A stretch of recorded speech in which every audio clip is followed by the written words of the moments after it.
It's yet another week of tending the Torah garden. The book of Vayeishev is all about building, and this week's building block is integrity. In 2015, a local news station was interviewing Joanna Kletter, the headmaster of the most successful primary school on Long Island. The interviewer asked Mrs. Kletter what she saw as the biggest challenge in education. Mrs. Kletter answered, "Parents spend tens of thousands of dollars on tuition at our school, where we try to teach the students not just the academics, but also values and morality. But then, during spring break or summer break, those very same parents take their children to the amusement park, and in order to save a few dollars, they tell their kids to lie about their age. In that moment, all the tens of thousands of tuition dollars have just gone down the drain." The hero of our Parsha, Parshas Vayeishev, is of course Yaakov's son, Yosef. After experiencing horrors that no one should ever have to experience, this young lad ended up in a foreign land all alone, a slave of Potiphar, the royal butcher to Pharaoh. One day, the moment of truth arrived. His master's wife put him to the test of temptation. And what can a young man do? He almost acquiesced to her offer. But then our sages tell us, "Demus diyukne shel aviv niras aloi b'chaloin." His father Yaakov's holy likeness appeared in the window, and that gave him the courage to make the right decision. But why did his father's holy image have to appear in the window? Why not on the wall or in his imagination? Says the Yefei Toar, one of the primary commentaries on the Medrash, that in fact, Yosef now saw his own reflection in the window.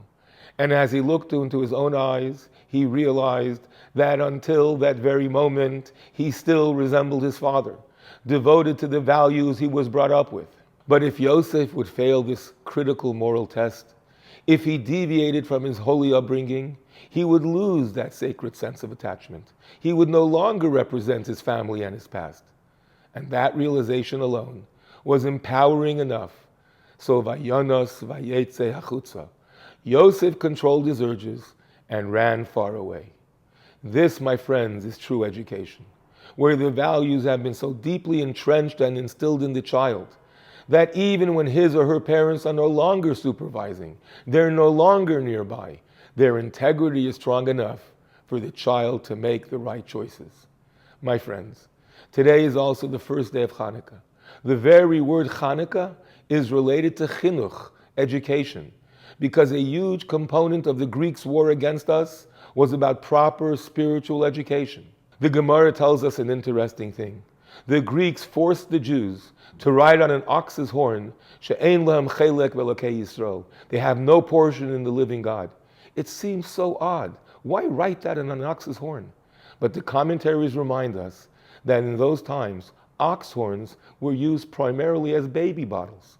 Essentially, what the Greeks wanted is to take God out of the picture from the earliest age, so the child would grow up with absolutely no sense of holiness.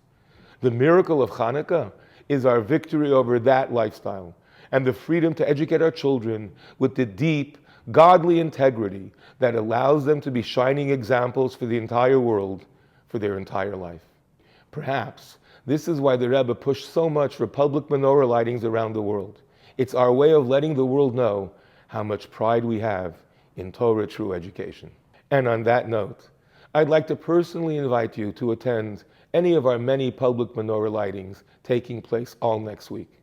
Whether it's Saturday night at Pavilions, Sunday night at Westfield Mall, Monday night at the Galleria, Wednesday night at Whole Foods, and every single night in front of our shul. And of course, please make sure to light the menorah yourselves and celebrate this wonderful festival with family and friends. Wishing you and yours a Shabbat Shalom u'Mevarach and a very truly happy Chanukah.